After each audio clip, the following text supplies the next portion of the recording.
আজ আমি করব খারকোল পাতা বা ভেটকেল পাতা বলে অনেকে, খারকোল পাতাও বলে, তাই বাটা, এই পাতা বাটা।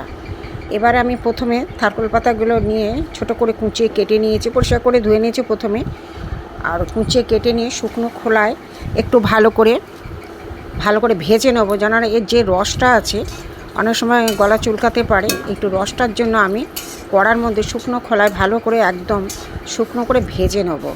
একদম দেখুন রস মরে গেছে, ভালো করে শুকনো খোলায় ভেজে নিয়ে এবার আমি তুলে নেব।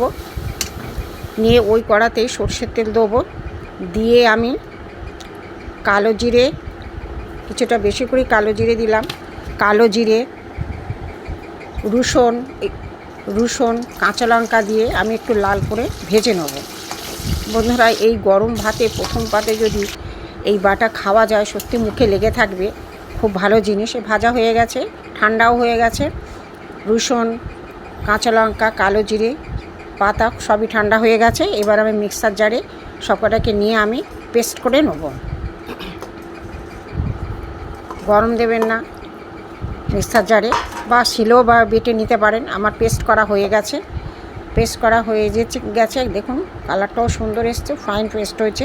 এবার ওই কড়াতে কিছুটা তেল, কালো জিরে রয়েছে, ওই কড়াতেই আমি সেই পেস্ট করা খারকোল বলুন আর ভেটকেল বলুন আর খারকোল বলুন, ভালো করে আমি তেলে দিয়ে কষিয়ে একদম শুকনো করে ফেলবো, ভালো করে শুকনো। বন্ধুরা, এই জিনিস হেভি খেতে লাগে এই সময়, বর্ষার সময় এই গাছ খুবই হয় যেখানে সেখানে।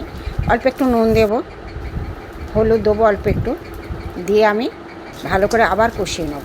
একদম শুকনো হয়ে গেছে বন্ধুরা, খারকোল পাতা বা খারকোল পাতার বাটা আমার হয়ে গেছে। দেখুন